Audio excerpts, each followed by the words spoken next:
and this applies to every segment. We'll just use a restaurant today. We'll say pizza. Today, there will be a company that enters the space as a pizza franchise, and they will not succeed. And the same day, there could be another pizza concept entering the franchise space, and they will succeed. And what's the common denominator? What's the difference between the two? For me, and representing over 300 franchisors, it comes down to the founder and leadership team. Yes. Their expectations, the plan they implement, the longevity they're going to put into this, right? If you enter the franchise world thinking, well, I'm going to franchise my business to make more money, which the sad thing is, if you have a restaurant, it's very likely to, you get cold called and solicited by these quote unquote franchise development companies. They call up these restaurant owners.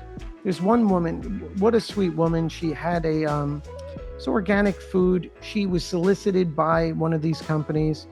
Took out an SBA loan to franchise her business, was struggling and called me. And another example, I felt horrible, like she shouldn't have franchised, right? But the point is, there's some people in the restaurant space enter the franchise world with the wrong mindset. Or even when we see celebrity chefs that have high visibility locations enter the franchise world, but are you really ready to be a franchisor? So from the founder perspective, and I'm not just speaking about the founder, but also the leadership team, to me, what creates success, unless money's endless and we could just waste capital, what creates efficient, scalable success as a franchisor is you as a founder. This is you, understand you're entering a whole new industry. You're now becoming a franchisor. B, this is going to be part of your passion. And you understand that this is at a minimum, this stage is a 5-year journey. You're going to become a franchise in 90 days, but you're going to learn franchising. We're going to onboard your first couple of organic franchisees. You're going to keep making your systems better. You're going to learn along the way and then add in other team members and really embrace that, right? That mindset is critical to success, because on the other hand, if you just come into the franchise space and say, well, I'm just going to hire this consultant, or I'm going to hire that developer, I'm going to see what they say, you're not going to succeed. You're just going to spend money. This episode made possible by Restaurant Systems Pro. With excitement, allow me to welcome him back on the show for a second time. Founding partner at Internicola Law Firm and repeat guest, Charles. Internicola, my man, are you feeling unstoppable today? Eric, I am. Looking forward to it. And you were on the show not that long ago. It was episode 1171. If you did not catch that episode, Charles and I just kind of go back and forth. We talk about franchising, what he did before he was doing what he was doing today, and just the world of franchising. Today, we're going to go a little bit deeper. We're going to get a little bit more granular. We're going to cover the 5 core building blocks every franchisor needs before selling a single franchise. But before we get into it, let's get that motivational, inspirational, ball rolling with a success quote or mantra. What do you got for us today? You know what, Eric? If what always plays in my mind is always Napoleon Hill. And I don't know the quote, but his statement about that the only thing you can control is thoughts, right? And so for me, what I think about becomes very important. I mean, it's true. I'm actually reading this book right now, Dr. Benjamin Hardy. Are you familiar with his work? 10X is easier than 2X. Yes. Yes. Oh my God. I love that book. He has a new book out on the science of scaling that just released. I'm super stoked to get into that. But I'm reading the Be Your Future Self Today is a book I'm currently reading that he wrote. And the power of the psychology and understanding like who is the person you want to be that person today. All the things that person in the future does, start doing that today. I don't know why that's where my mind went when you shared your quote about Napoleon Hill, but mindset is just so important. It's everything, right? Your whole world is framed by those thoughts. And so, yeah, that book on 10X being easier and Napoleon Hill, it's just a lifelong lesson about what you're thinking about. And really, you could only control those thoughts, and that becomes action, which is critical. Right. Yeah. And it's like what steers us, what gives us, what's unique about the human being compared to animals is we're not reactive. We think about the future and we start with the end in mind and we can reverse engineer it. But like wherever we want to go, if we think about that, we can literally bend and warp and influence probability to make our future a reality. But you have to think about that mindset, that vision of where am I going? And when you think like that, literally the world is your oyster. So great way to get this thing started. We're going to be talking today about the 5 core building blocks every franchisor needs before selling a single franchise. Before we get into that, real quick, for just a summary, like what is franchising really, and what is it not? So, and we're going to just frame this for restaurants, right? It applies to every business, but it's an opportunity to scale, right? It's a growth model. It's a vehicle to grow multiple locations. You know, when I first started this podcast, I was very against franchising. I was very against this idea of giant corporations. Really, my goal with the podcast was to level the playing field by sharing knowledge and decentralizing information and democratizing knowledge. But as I started to learn, I realized that money isn't necessarily a bad thing. Scale isn't necessarily a bad thing. With scale, you can provide opportunity for others. And I started to realize over time that franchising is just a model to follow to scale and create opportunity for others. Um, I don't know where I still do think that companies can become too big. I think that there's a certain level of soul that is lost as a company scales. But I do think that that doesn't mean that you cannot use franchising as an option to scale to a certain size. Yeah, look, I'm forever the fan of the underdog and the Main Street entrepreneur scaling up. And in many ways, when I look at franchising, I look at our clients. I mean, these are roll up your sleeves entrepreneurs, restaurateurs, bootstrapping growth, smart strategy. To me, franchising becomes that slingshot for David when he's fighting Goliath, right? And that scalability. And then for sure, things can get too big, but that's at a deeper level. I mean, as a franchise law firm, a franchise advisory company, I've literally had situations where we're preparing agreement or finalizing agreement, and a franchisee, a buyer who wants to open up another restaurant, is showing up to our office because he's so excited, wants the agreement right that second. And this isn't someone who's jumping in blindly, who I'm reflecting on. One of the guys, young guy, he's building up generational wealth by multiple locations. It's a well-known brand, our client. And he was so excited about getting his 4th location that he actually came to our office to pick up the contract. And so there is that Main Street entrepreneurship, bootstrapping growth. And also, Eric, consider, like your audience, so many new franchisors. How do you get to that next level? You're building out your restaurant, you're building out your teams, you created something special. How do you create that scalability that reward those valuations and the economies of scale? So to me, it's an entrepreneurial vehicle. Right. And that's why we love it. So what I'm curious about is there a certain critical point where you have to get to so many units in order for it to make sense to franchise? I mean, there are operational costs that come with franchising, i.e., hiring a lawyer and going through having all that paperwork and that documentation and building the team. Is there a bar to get over where if you're going to franchise, you get to at least this size where it's like then it makes sense with the additional operational costs associated to help manage all those franchises? I'll explain. I'm going to say no, because I don't want to because I want to get to a deep point here, which is we have clients that have scaled and exited with private equity where they had 1 restaurant location. Okay. There's also been brands that have had multiple locations and multiple capital points and didn't succeed in franchising, and then everything in between. Franchising is very scalable in the sense that when we speak with our clients, especially in the restaurant industry. I had a call this morning. The exact call was he's experiencing demand. He has 2 or 3 people ready to buy. He's opening up his 2nd location. I mean, there's deeper analytics here, but was evaluating, do I have to franchise or can I license? But the deeper point when we're discussing franchising really comes down to solid unit economics, being in the right industry or position in the restaurant space where there's scalability. 5 years ago, acai concepts, or 10 years ago, there was a wide open market in the franchise world. So we look at unit economics, we look at the segment of the restaurant space, but the most important factor, and I guess the point of what I'd like to get at, it's founder and founder mindset. Yeah. Look, if you don't have something unique about your brand, the ability to scale and earn, a good ROI, you should never consider franchising. But even if you have all of that, you as a founder, this needs to be part of your journey, and you need to be willing to go all in on this. Yeah, and you just gave a little teaser that the first two items we're going to be touching on in the five core building blocks of every franchise, or the things they need, is unit economics and founder. So teaser there. What is not franchising? Great question.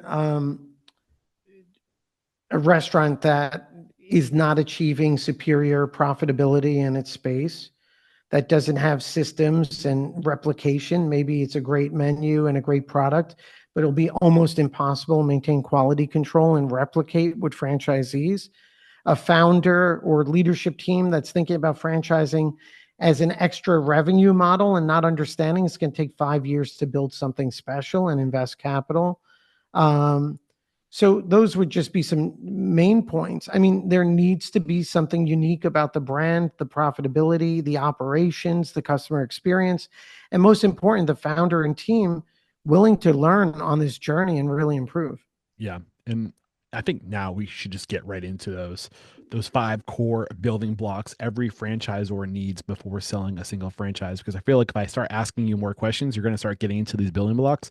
So let's just get into it. And that first line item we have is unit economics. So the question I was holding off and asking you is how do we evaluate whether or not we're ready, your restaurant is ready to franchise?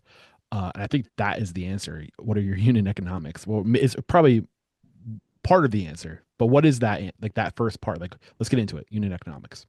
So, right. So when you enter you own your restaurant, people are interested. Why are people interested? Well, they love the experience. They love what you're doing, but it's also about economic performance, right? I'm going to potentially sign a franchise agreement, sign up to your system, spend my capital to open up a location. At a basic level, what does my income potential look like? What is my revenue potential, gross profit? And what's my ROI and my investment? Right? Brands that scale and grow, what we see are franchisees have succeeded and they're buying multiple locations. And there's been amazing stories out there. So on the unit economic front, if you're considering franchising or is it right for you? Number one, I would consider, what is your gross sales? What does the sales trajectory look like? Most important for the restaurant industry, what's your gross profit look like? Your food cost, your labor cost, and at the end, what's your cash flow, right? And how does that measure relative to your investment of what you're putting into the business? Consider when someone buys a franchise, they're going to have higher costs than you, right? In addition to everything you're paying for, they may have inefficiencies. They're also going to be paying you royalties. So unit economics, number one is, are you outperforming or performing well in your restaurant segment? And two, if a franchisee buys a franchise after paying you royalties and other fees, can they, earn a good living and good ROI? Can they recoup their investment in a number of years? So let's kind of unpackage this a little bit more. So doing a little video there. So Yeah. unit sales, right? What are good? Give us some benchmarks, because I feel like we're always talking about, oh, good numbers, good numbers, good numbers, but like Yeah. give us some targets, like specific to like prime costs, for example. So consider as different segments, right? In restaurants, there could be a build out $1 million plus, and there could be a build out at the $200,000 range. There could be a seasonal business, non-seasonal. There could be a restaurant that closes after lunch, right? And that's focusing on a different segment. I would say generally, if we're looking at a restaurant, sales need to be in excess of $1 million. There's exceptions to that, right? Depending on the category, but I would definitely be expecting to see sales at or above $1 million level. Food costs, labor costs become very interesting because now we also have clients at astronomical numbers for a location, like at 10 million. And there too, you need to realize if you're in a home market with a unique business, your franchisees are not going to generate 10 million from one location, right? So relative to the competition, we're looking at the top line number of gross sales. Second to that, we're looking at food costs, labor costs, and those ratios, right? Or, it's typical restaurant industry calculations there. What is the, like, if I have a dream and aspiration to franchise, give me a percentage prime cost that I should be doing at least this before I should even think. Like how do you focus on hitting these numbers before even thinking about going to the next step? I mean, I'd look at it this way because there's going to be a lot of variation. If I'm a franchisee, I pay a franchise fee and open up a location. Can I recoup my investment in 3 to 4 years? Okay. So do the numbers work out where you can get your ROI in 3 to 4 years? Whatever that works out. And not every two restaurants are the same, right? Because Correct. yeah, and that's one of the biggest lessons I've learned. I mean, a lot of people say 60% prime cost, but I think 55% is probably a better target. Like generally speaking, again, every restaurant's different. Yeah, no, and that's look, certainly there's pricing pressure on food cost and labor and a lot of variation, but I agree with you on prime costs, right? You need to have those under control. 55% would be amazing.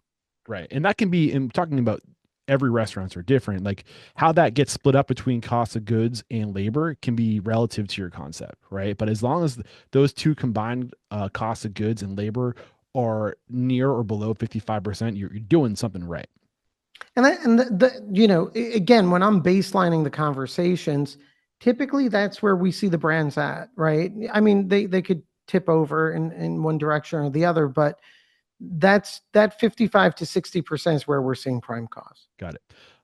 You mentioned seasonal. Have you ever seen a franchise or a concept that's seasonal do well as a franchise? Yeah. So what I'd like to share is a lot of franchise success has to do with expectations and aligning with, can I meet the expectations of the franchise buyer? Can they generate good ROI or reasonable ROI? And we enter that relationship. So there's plenty of seasonal businesses where in many ways, the franchise is a supplemental income business, right? Or with the potential for income replacement, they operate on a seasonal basis. And if they have their rent or licensing under control, it's a worthwhile business. We also see for our full-fledged brands that are traditional brick and mortar, where there's moments in time where franchisees have unique opportunities at unique locations for maybe a seasonal kiosk or things like that. Got it. In terms of unit economics, are there any other specifics, details that you can offer before we move on to the next bullet? Well, let's go in a different direction. Unit economics in terms of franchisee performance, but let's also consider unit economics for you as a franchisor. You're about to enter the franchise world.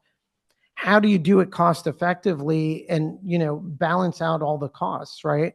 I think the answer is to apply a 5-year growth mindset, meaning we become a franchise in say 3 or 4 months, but look at your first 24 months as a new franchisor as building a foundation, onboarding franchisees, maybe 2 or 3 that know you, know the brand, they're organically attracted to you, and building around them, right? So if you do it in what could be slow growth in the first 3 years turns out into quick growth in years 4, 5, and 6. So, I mean, think about your financial investment. I'd say, how much are you investing to become a franchisor?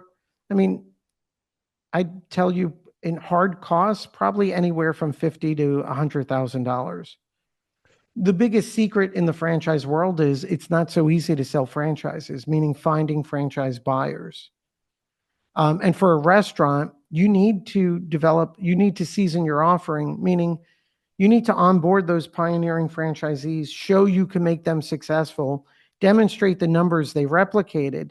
And now you could go spend more money on marketing and all these other things. So when it comes to unit economics, I could see brands they've reached out to us, franchise years, 2, 3 years ago. I'll share an example. And I think this will help with many things. Not a client of ours. It's a pizza restaurant. And it didn't look like anything was special about it, but it's pizza. I love pizza. And he contacted us, and it was troubling. In fact, I checked the website the other day. He's not franchising anymore. And he said, Charles, I franchised 3 years ago. I haven't gained any traction. I haven't sold anything. Can you help? And we looked under the hood, and there's nothing really unique about the business itself. But getting to the unit economic part, we looked at the financial numbers. His profitability was very limited, right? He was making a profit, but now if I take 6% as a royalty, the profitability and ROI calculation really goes askew. And it's like, it would have been 10 years to recoup that. But let's keep this as an example, because I'll reflect on it more as we talk about the other elements here. Yeah. And well, my other point, sorry, Eric, everyone listening, sorry if I'm being scattered. My point with this individual was when we're talking about your investment in franchising, he spent well over $100,000. Went to a shop that said, we're going to franchise your business. We're going to coordinate with your legal. We're going to do your operations manual. We're going to do your marketing. He got a big package of things to become a franchisor. It was all generic. And then he was spending $7,500 a month on marketing and lead gen. But all the leads are coming back to a site that is not going to qualify anyone or attract anyone. He's just wasting money. Yeah. My advice was he shouldn't franchise. And I'm glad he followed that. Yeah. I mean, I think you really have to have a unique selling proposition in order to stand out, to attract those franchisees to you, right? I mean, do you really want to go toe to toe with what, like Domino's?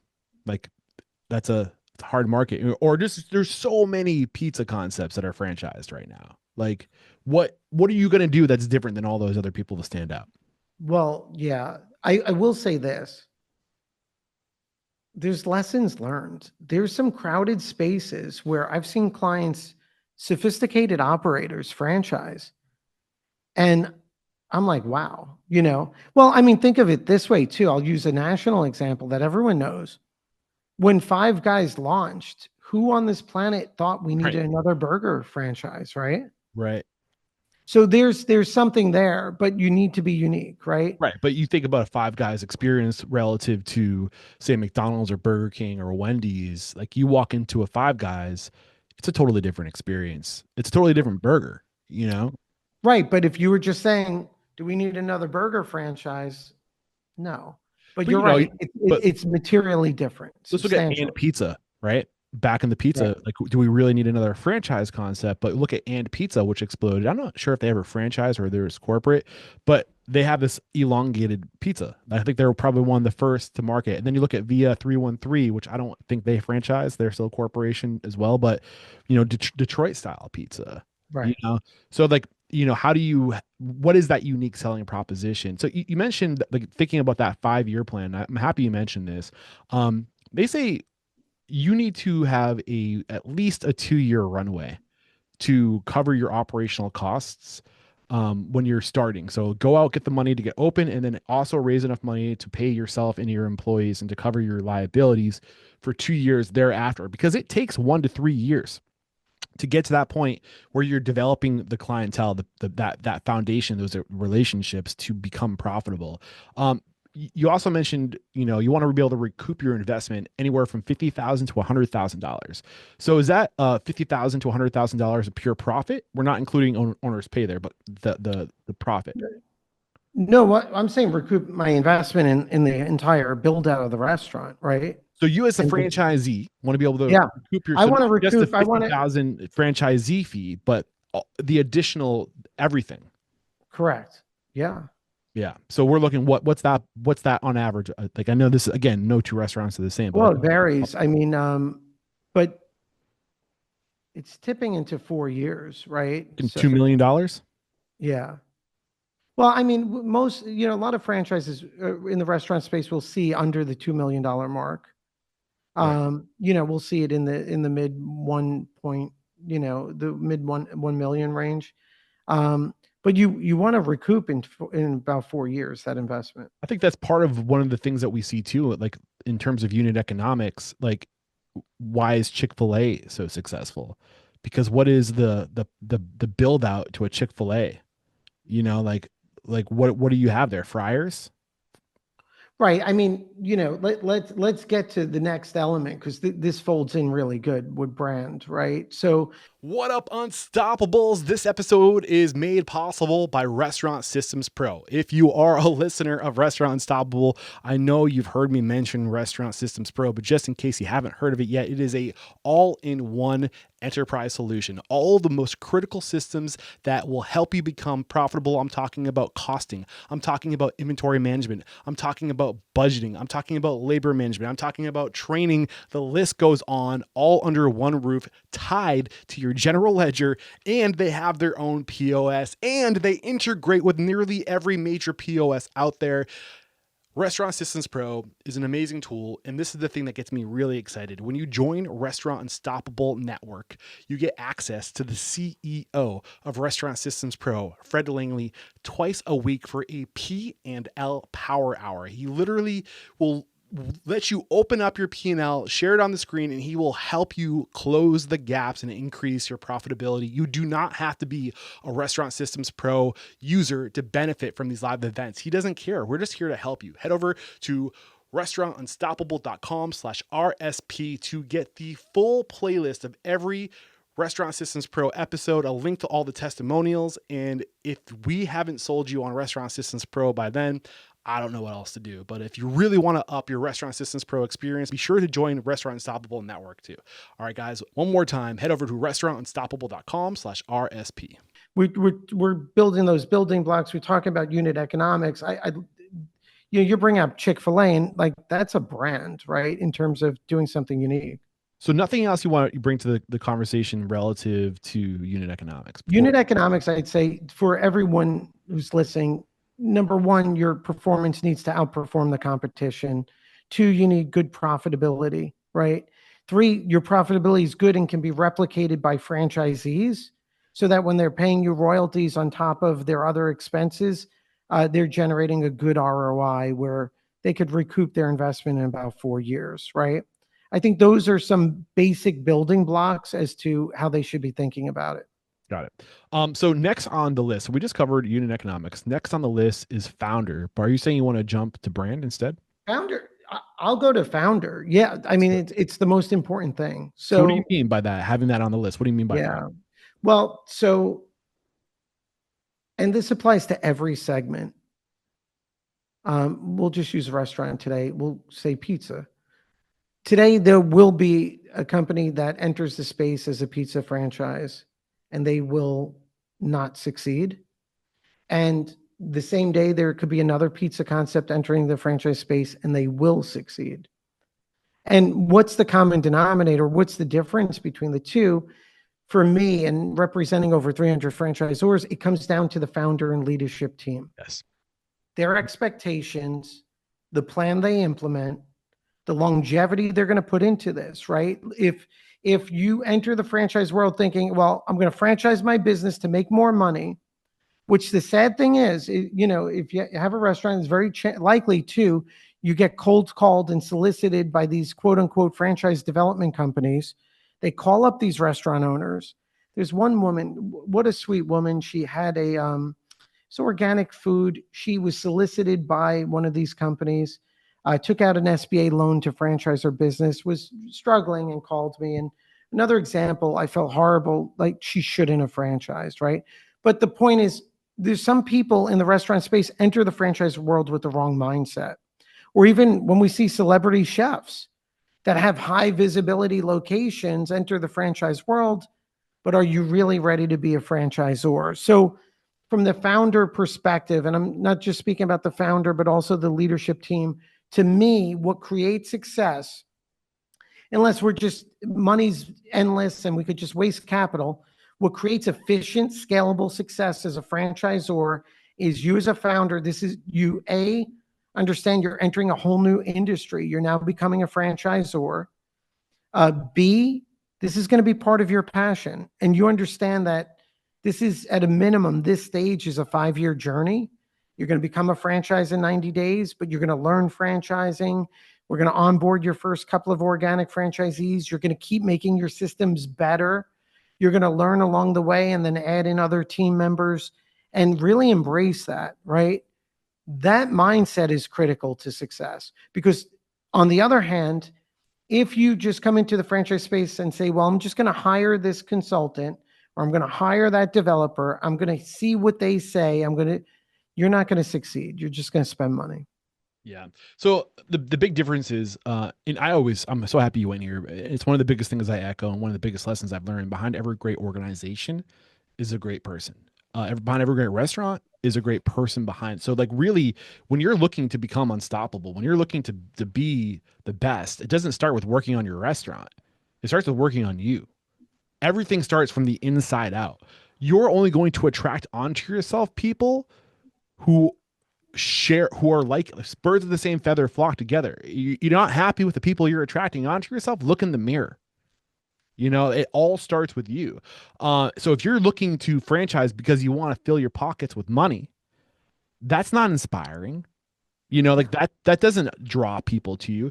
But if you're looking to franchise because you want to be the best damn fill in the blank there is in the world, and you're willing to constantly be a better version of yourself tomorrow than you are today, and that you're not just selling food, but you're selling a movement, you're selling passion, you're selling a better world because your restaurant is a vehicle for whatever this purpose is, whatever this why is. That's gonna bring people to you. If you will do anything to get to that, whatever that vision is, that resonates, that ripples out.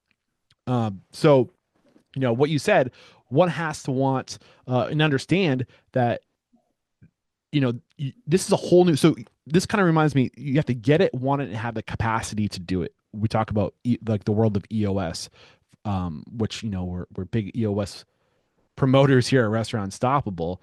You have to get what franchising is, the role of franchisor. You have to want that. It's not going to be easy, and you also have the capacity to do it. So what when I say the capacity to be a franchisor, what are those skills that are required to have the capacity to do it?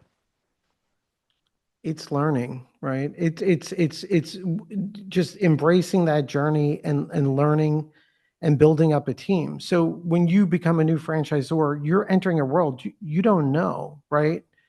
You enter it the right way, we become a franchise, and then it just becomes another extension of your business because now all of a sudden you're having conversations with potential franchisees who want to buy locations and open up. And so it's that learning process. You really need to be open to understanding, evaluating the franchise industry, aligning with the right partners and being strategic, which is I need to understand that my primary obligation once I sell that franchise is to make that franchisee profitable and successful.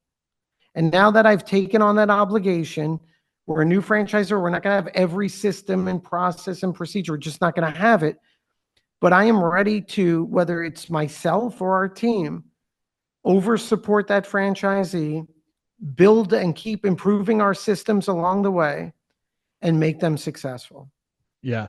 It kind of reminds me, again, back to this idea of things start from the inside out. It really starts with you, right? When you're opening a restaurant, and then, you're removing yourself from that front line and you're hiring people to do the frontline work. And now you're managing those people.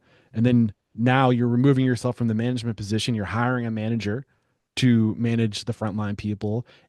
And now you're opening another location, and you're constantly putting layers between you and the thing that you do, right? And eventually, like layers of an onion, to get to this point where now you're replacing yourself as an owner, where you've gotten frontline, you got managers, you got or supervisors, managers, and maybe they're regional managers or whatever. But now you have, okay, now you're an owner, you have your own units, and I'm going to teach you how to be an owner.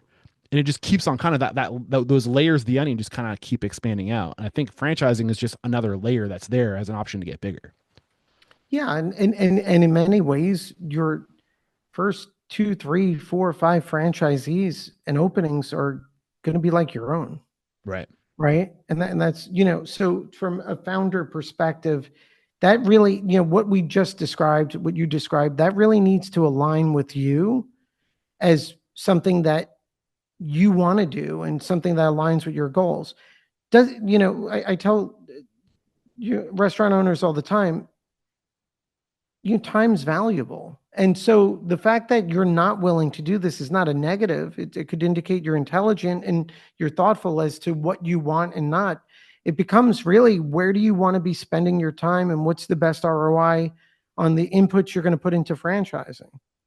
Now, I mean, the end result, I mean, we've seen amazing stories from local shop, local restaurant to substantial, partial private equity acquisition to national acquisition. And I mean, it's pretty amazing to see the stories. And it's the most hardcore and raw, like entrepreneurial stories, from like a husband and wife setting up a shop, a restaurant, to, there's so many variations. And we've had clients where, as a founder, they decided they want to stay very local. They're going to set up a commissary. They're going to control the quality of certain food ingredients. And they're only going to sell, they're happy they sold 25 franchises in the home market. And that's all they want to do. Yeah. So we've covered unit economics, the first Yep. core building block. The second core building block is founder. We talked about you have to get the role of franchisor, you have to want the role of franchisor, and you have to have the capacity to do it. Are there any other characteristics, common traits that you see in terms of what makes a good franchisor, the kind of person, values, abilities that shine through? Well, part of what you described earlier, it's it's a founder and team that's very passionate about the customers they're servicing. They're seeing something bigger. Their food is not just, it's creating an experience for them and making their lives better. And there's a mission that's driving this, right? Yeah. A mission, a movement, and pride in what's being done. Um, those founders, and founders that view themselves as teachers, right? And want to elevate others, those are the ones that succeed. Yeah. I'm looking to, excuse me, reconnect with Joe Pine, who is the author of The Experience Economy. Um, Great book. His argument is that we're moving into the transformation economy, from the experience economy to the transformation economy. And transformation is really about taking the consumer and taking your team member from point A to point B, to be a part of something bigger, that to be a part of a change you want to see in the world. And that's kind of where we're going. Whether you're changing communities or changing individuals, we're in this era of experiences compounded over time to evolve, to get better, to transform. And I think that to kind of compound on what you're saying, like that's what founders today have in common is they're not okay with good enough. They're trying to get better, to be better, whether that be at an individual level or a communal level. Yeah. Years ago, it was really touching for me. We had on our podcast one of the founders from Big B Coffee, and the amazing founders, their passion for their customers and their franchisees is just not something you could ever fake. It was so genuine. And when one of the founders was talking to me about one of his franchisees, that when they're selling, they send their agreements to him for final review. One of his original franchisees, she was retiring, and she was all happy about her sale. And she came to him and she was getting advice on the value of the business and other stuff. And she was so happy. She thought it was X, the value. And she was just so happy. And when he looked at it and he showed her that it was X times something else, I mean, she was floored. But when he was telling me this story, he was crying, tearing up, about that franchisee, right? And her life, how it's impacted. So the passion is there. People, you have to, the transformation of your customers and that experience needs to exist. And that needs to exist for the transformation of your franchisees. I love that. So we've covered unit economics, the first core building block. We've covered the founder, The Yep. next on our list of things to discuss is systems. And it's straightforward there, right? Which is, I've seen great businesses, really great restaurants. I'm like, how are you going to have a franchisee replicate that? Or maybe pause the idea of franchising for a couple of years. If you have a lighter, more streamlined operation, concept, go open that up, prove it out, and then let's talk again about franchising. So when you're seeing franchisors and you're saying to yourself, how are you going to replicate that? Paint a picture of those organizations that, like, you know, kind of go deeper into that, like the level of Yeah, complexity. I mean, look, the more just at a basic level, if you have a complex menu that has a complex kitchen operation with a chef, you're in a very different type of segment than a fast casual that's frying chicken, right? So the complexity of the menu and those items, that's a big factor. Now, if you have a more complex menu, then you're going to have more complex staffing, and that's fine. But then you're selling to a very different type of franchisee who has certain experience, probably a higher level of capital, and you as a franchisor need to be ready to build out a team that could come in and support at a very deep level. I'll give as an example. They're not a client; it's a brand I admire. Paris Baguette was a I'd say ethnic focused brand, came from South Korea, and now is getting broad appeal throughout the United States. And I walk past their shops, and they have cakes baked on site, pastries baked on site. It's a beautiful operation. But when you speak with some of their leadership team, and I'm just saying generally, they're talking about at the corporate level, they have support team members ready to deploy to a location if they need cake makers or toppers or all these other things, right? When I hear that, it blows me away, right? Yeah. And Yeah. Sorry, keep going. I didn't mean to cut you short. no, but they're successful as a franchise. So I'm saying that's where we're evaluating, the complexity, especially when you're also evaluating what's the capitalization of the franchisor. Right. So, I mean, back to fried chicken, right? I use Chick-fil-A as an example. Yeah, How skilled do you need to be to drop a basket of chicken fingers? you don't. And that's why it's a beautiful business, And it's right? getting to the point where, like, you don't even need to rely on labor for that anymore. No, The automation and technology. That's why you see so many hot chicken concepts popping up, correct. because all that is fried chicken with a few more sandwich steps beyond that. So, like in terms of complexity, you look at Paris Baguette cakes. Well, it's not just baking. It's not just chemistry and science behind that. It's design, it's art, it's the ability to, like, Yeah. making a cake. You're not just putting it in the oven, you're making it look beautiful thereafter. You need a skill, like, that's talent. So the more simple the process, the more scalable. Well, and let's connect the dots too. We started off with unit economics.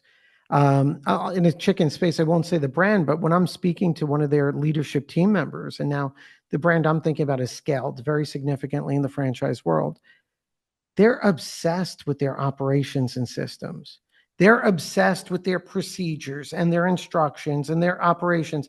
And of course, what does that ultimately do? It drives the unit economics, right? It drives the profitability and the overall performance and customer experience. So, with the brand I'm reflecting on, where they're obsessed and they have amazing systems and sold hundreds of locations, they didn't start off that way, right? They started off with a couple of franchisees. But, from a founder perspective, that founder also realized I need to make them successful. And along the way, even, what I share everyone listening, your systems are not going to be perfect right now.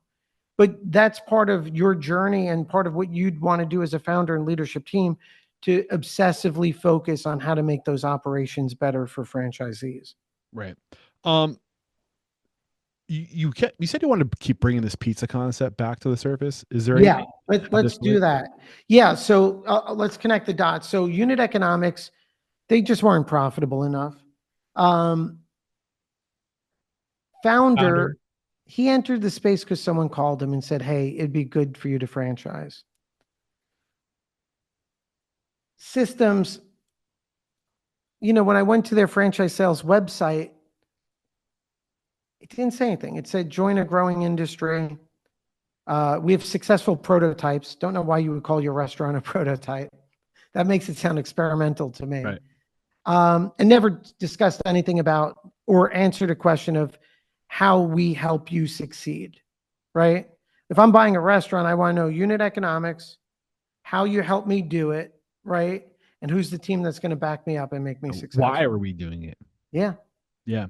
Um, yeah, in terms of systems and technology, uh, I feel like, and correct me if I'm wrong, I feel like today it's getting easier and easier to franchise because yeah. there are technology systems that we can plug into our business instead of building all these systems from scratch.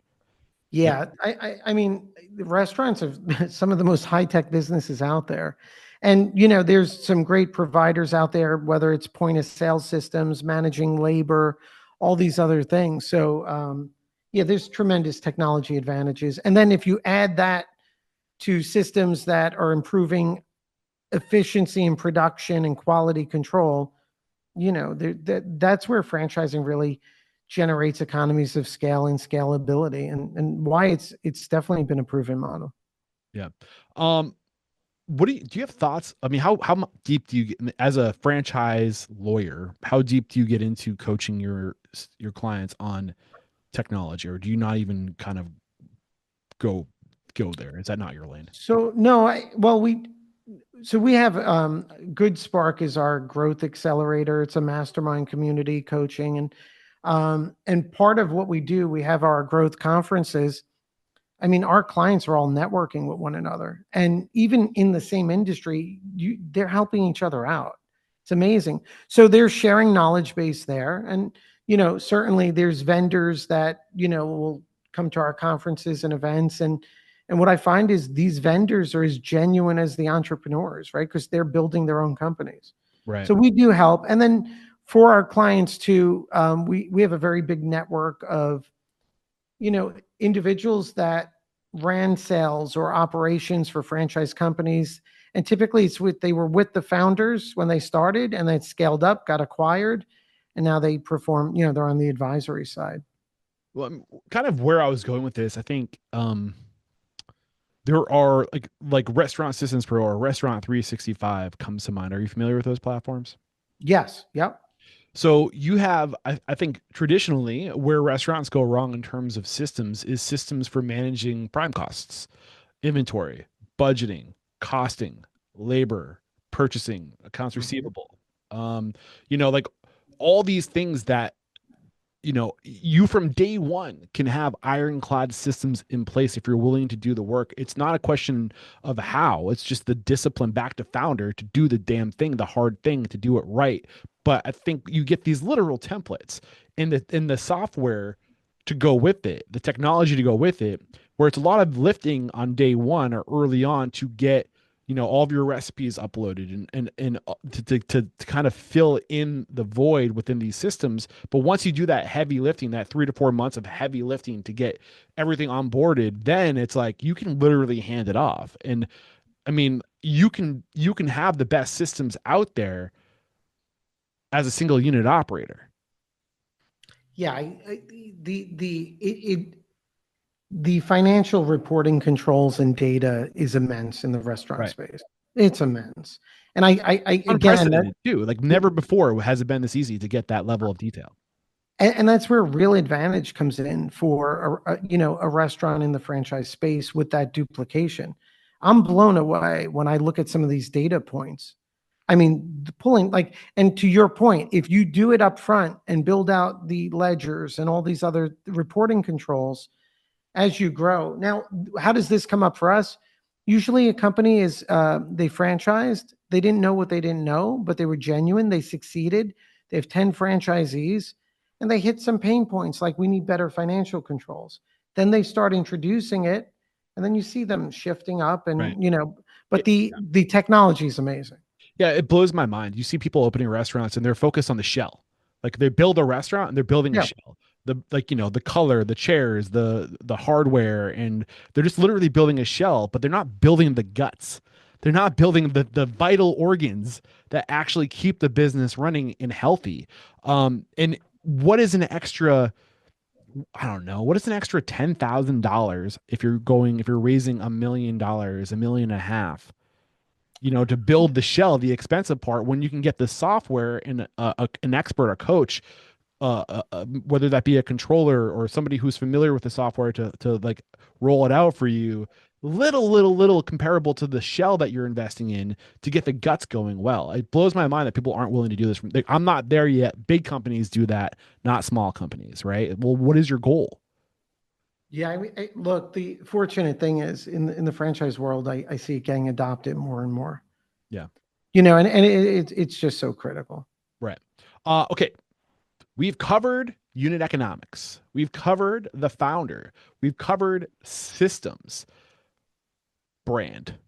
What up, Unstoppables? This episode is made possible by Restaurant Systems Pro. If you are a listener of Restaurant Unstoppable, I know you've heard me mention Restaurant Systems Pro, but just in case you haven't heard of it yet, it is a all-in-one enterprise solution. All the most critical systems that will help you become profitable. I'm talking about costing. I'm talking about inventory management. I'm talking about budgeting. I'm talking about labor management. I'm talking about training. The list goes on, all under one roof, tied to your general ledger, and they have their own POS, and they integrate with nearly every major POS out there.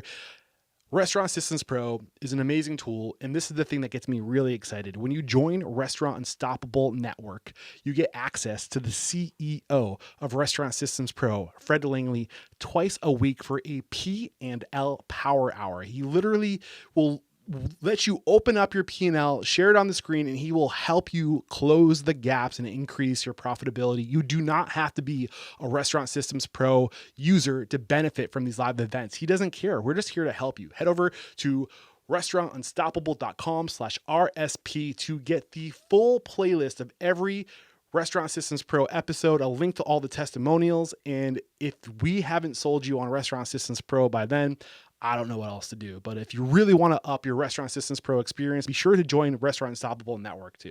All right, guys, one more time, head over to restaurantunstoppable.com/RSP. So what, I was speaking with someone, and I apologize. I don't recall his name at the moment, but we were talking about, it was the founder of Learning Zen, which is a LMS platform for franchisors. And he made a great analogy, and I'm paraphrasing, but we were talking about Ritz-Carlton and we were talking about Chick-fil-A. And is Chick-fil-A a sandwich shop, or is it a learning and coaching business, right? And what creates that moment where every Chick-fil-A server says my pleasure, or Ritz-Carlton staff understands a certain mission. So in terms of brand, there needs to be something special about the business, the model itself. I mean, beyond logos and beyond names, if your customers don't have that special feeling and aren't talking about your restaurant, that's a sign that your brand isn't remarkable, or could use some work, right? Going back to the example of that pizza shop, there was nothing remarkable there. He's focused on join a $20 billion pizza industry. No one cares about that, right? What's unique about your business model and your brand itself? It dives into the culture. It dives into the customer experience. It dives into your passion for what you're doing. Ultimately, it should be reflected also in the unit economics, how your business is performing, right? It should be driving growth and driving sales. And there's that passion should be flooding into the systems, right? Which, you're going to show people how we help you do it and how we help you succeed. So the brand itself, I think, is always a good measure. I mean, earlier we talked about Five Guys, right? How would you qualify the difference? Sure, it's a different type, but it's a burger place, right? But the brand is very different. What they're serving, how they serve it, how they approach it. And so to me, in the restaurant world, I think that's critical when you consider franchising. Yeah, I think a brand, and this was a big pill for me to swallow. I think being popular is really important in the restaurant industry. Like, it's a lot of by popular, I mean, does your brand attract people? Are people attracted to you? Are you popular? I think a lot of what goes into being successful in the restaurant industry is psychographics. When I'm in your restaurant, what does that say about me? How does your brand align with my identity? And when I'm seen there, does it align with who I want to be? When, like, you're picking up one, like, do we share the same values? Uh, are you cool? If I'm seen there, will I be cool too? Is it trending? You know what I'm saying? Right. What goes through your mind as I say this? Well, I mean, I agree. When I find, you would think on the one hand, well, a logo doesn't matter. But when I find that there's something compelling about a logo and the name of the restaurant and the trade dress, a lot of times that's not just a superficial distinction. There's something driving that uniqueness that at least I'm perceiving on a very minimal level that dives deeper into the founder, the team, how they're coached, and the products they're selling. So I agree. Look, I'm a sucker for brands, but when I see businesses that succeed, they are unique brands, whether it's the name, the Right. logo, they're built there. And what I also find 9 out of 10 times, the business model is unique too on how they produce, what they're doing. So you're also seeing more lifestyle brands. So it's not just like, hey, like here are our colors, here is the print we use, here are the images we have. But it's like, okay, well, back to like the deeper the guts. Um, what is that? Everbowl, for example. You think of like Everbowl, or are you familiar with that concept? No, I'm going to look it up now. Um, Everbowl. oh the man, the name of the gentleman behind it. When you look it up, Jeff Finster, I think. Like he's really good at like Yeah. targeting influencers to bring on as franchisees, like athletes, right? You think of, okay, Raising Canes is another one, right? Where they target these influencers, these athletes. Now I'm thinking of like the Doghouse. They're partnering with like Paul Logan, or like a lot of the, especially with like the healthier, health focused concepts. It's not just like colors; it's lifestyle. It's when you are in our concept, people know, like, I'm going to use Laney and Lou as an example in Exeter, New Hampshire. People go there because they can get healthy food if they're trying to be healthy, but also people go there because they want you to know that they care about health. Like when you're in a place, is it sexy? Like, are people going to associate you with that brand? Can you hitch your wagon to that brand so people think that you are like that brand? If that brand says something about you, you know what I'm saying? Yeah. And when you look at Everbowl and you're on their website, right, the aesthetics are great, but to really get front and center, and they're diving deep into what they're delivering. So it's almost like if these bold brands or brands that have clarity, I should say, about what they do and how they help transform your life, you're putting yourself out there and you need to deliver. And those brands are delivering because they understand the promise they're making. And it's almost like other restaurants, they'll be low key with their brand because they're scared, or like, I don't want to be challenged on not delivering or not performing. But what I find is it sounds like marketing initially, but when you dive deep into a brand, it's going to permeate into everything from menu items, ingredients, delivery, customer service. And if that all aligns, that's where you get to a special moment. Got it. We've covered a lot, man. We're almost to the end. We have covered unit economics, the founder, systems, brand, last but not least, strategy. Yeah. So I we believe in organic growth strategy. I mean, there's exceptions. We have plenty of celebrity brands and Did you say or inorganic growth strategy? organic growth strategy, meaning when you enter the franchise world, let's do it efficiently and smart. Let's learn what we don't know, and let's enter the world in a smart way. So we focus on that 5-year growth strategy. Let's conserve capital. We become a franchise, our FDD, our legal program. Let's focus organically on understanding the psychology behind a franchise sale. Let's, in a very limited way, communicate with your customers and people interested in you. And let's just focus on limited growth for the first 2 years, 2, 3, 4 units sold. And then in that learning experience, grow from there. What I find is it's either people don't do enough of that seasoning and upfront work, and they just exist in the franchise world with vendors after vendor and never gain traction. Or initially they may sell beyond their capacity or too quickly, and they're just setting up a recipe for failure long term. A lot of times I'll be asked, well, do you prepare a budget for us in years 2, 3, 4, and 5? Because some development companies offer that. I'm like, I can't tell you what that budget is going to look like, because tell me, after 2 years, do we have 4 franchisees? Are they performing well? Do they validate? Are they achieving good unit economics? If yes, we could invest capital to grow more. If no, we're stuck in the water. And what I also find in an organic growth and being strategic with strategy, where our clients really leverage is, I'll see people enter the franchise world. They'll spend all this money on digital ad spend and all these other things. Using the example of that pizza restaurant, you could be spending $7,500 a month on ads, but they're coming back to a website, doesn't have a founder story, don't know who the founder is. I don't know what the uniques about the business are, right? Is it unit economics? Is it mission? How do we help you do it? Why do we do what we do? How do we make art, right? So they spend in all this money, but no one did, strategically. We became a franchise the right way legally. We built out a version 1.0 of our franchise sales website. It's not generic. There's a founder video by you, why you started the restaurant, how it's transformed your life, what your mission is focused on. Because I'm going to buy because I want to be like you and part of that journey, not just, generic information about an industry.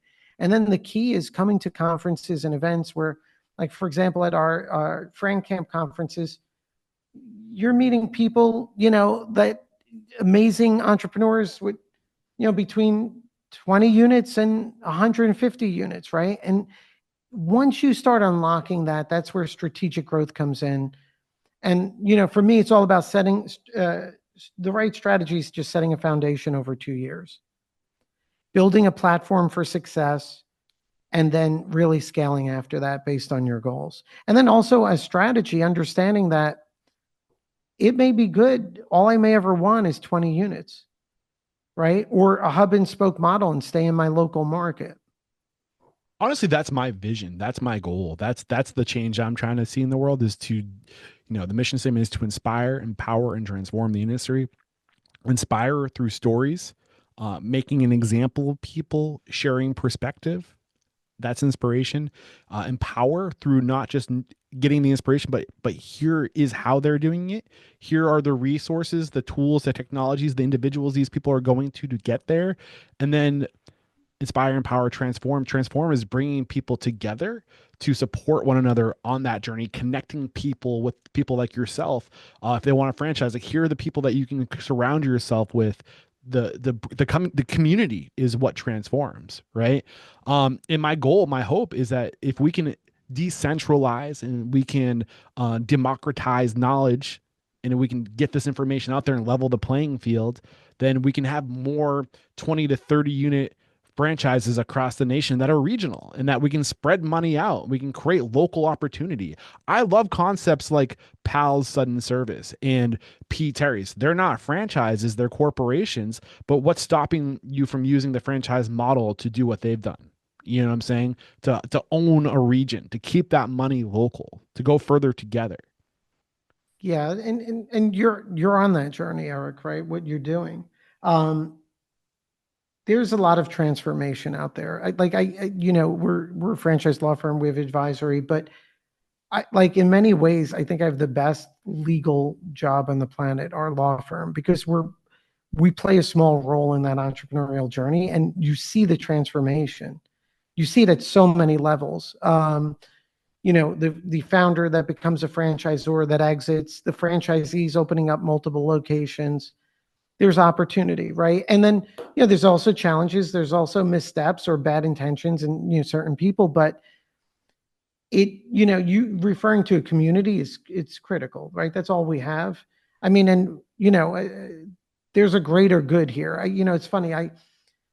When I wake up, I'm driving. I'm like, why am I so excited, or what's driving me, right, at a certain stage in life? And because what we're doing in businesses goes beyond the business, right? It's whatever mark we're leaving with our family, and not monetarily either, just what we're striving for. So, I mean, it's great opportunities for restaurants. For a lot of restaurants, they should never franchise. They should keep enjoying life and creating those special moments. And the ones that are ready to do it, I mean, my hope is these things help, but there's definitely a deeper analysis. Yeah. Charles, thank you so much, man. We've come to the end of the conversation. We have covered unit economics, founder, system, brand, and strategy. I appreciate you taking time to go further into the world of franchising. And I mean, any final thoughts, any calls to action you want to drop on us? No, just keep enjoying what everyone's doing, right? Let's just kick ass here. Yeah. And if you are interested in working with Charles Internicola, I'm pretty sure if you head over to restaurantunstoppable.com/franchise, we have a landing page over there for you where you can fill out the form, and you can, I'll get notified. I will make a personal introduction. And I think we're actually out. I mean, I think the plan is to collaborate on a live event at some point too, isn't it? Yeah, that'd be absolutely. We'll Yeah, have so a we'll get great. you on a waiting list to keep you informed. If you want to learn more, if you want to maybe meet Charles before choosing to work with him, we can make that happen for you. Again, head over to restaurantunstoppable.com/franchise. Charles, thank you so much. I think I had you call somebody out the last time you're on the show, and that's a tradition here. Who is somebody in your Frank world, or your Frank Camp world, that I should get on the show? Somebody who's really impressed you. Oh, on the show, I'll give you one of the best individuals you could ever have. Jonathan at Shuck and Shack Oyster Bar. An amazing human, an amazing restaurant owner and founder. Yeah. Johnson at Shuck and Shack. Yep. Where are they based? North Carolina. All right. Look out, Jonathan. I'm coming after you. And again, Charles, thank you so much for making the time to share your knowledge, your perspective, your inspiration. There is no questioning, my man. You are unstoppable. Thanks, Eric. What up, Unstoppables? I hope that something in today's episode stirred you a little bit. I hope that you're feeling just a little bit more unstoppable. And if you are, you're not alone. We have a community of restaurant owners over at Restaurant Unstoppable Network that we are guiding to proven experts, tools, and services based on real world success stories. So 1,200 episodes, over 12 years of traveling the country, gathering information, talking to the best. And it is time to not sell out, but cash in on the biggest lessons I've learned, and to pour water and groom the most important relationships I've developed. These are the experts and the vendors that I would go to tomorrow. We're going further together. I don't want to be the expert in all things. I got somebody for that. I know somebody in almost every walk of area of niche in the restaurant industry that can help us go further together. And when you sign up for Restaurant Unstoppable Network, you get access to all these owners, mentors, industry experts, vendors that were referred to us organically. You also get access to these individuals through workshops, power hours, mentoring sessions, and private live dramatic demonstrations. You get access to me twice a month, where you can ask me any and all the questions you have. If I can't point you in the right direction, I will freaking create a piece of content for you. You get access to ad-free, early release, bonus content, and it's all pushed straight to your phone. And the Unstoppabot, did I mention we have an AI agent? You get access to our Unstoppabot, which has over 1,200, that is 2,400 hours of content, transcripts uploaded with conversations, no agendas, just restaurateurs sharing how they got to where they are today. You can literally ask it all of your questions. We've cross-referenced this to our databases so you can get really detailed. And what else do you get? You get access to our Facebook group. And last but not least, and I think this is the most crucial part, like my podcast becomes your podcast. You get the ability to influence future content. Look, I don't own a restaurant. You do. I have to live vicariously through you. When you join RUNetwork, you get access to me, and I will go create the content that you need that will help you get to the next point. I will schedule it around your availability. You get all this when you head over to restaurantunstoppable.com/live. And if you want everything that I just mentioned, minus the live events, access to the live events live, then just head over to restaurantunstoppable.com/RU library. We'll see you there.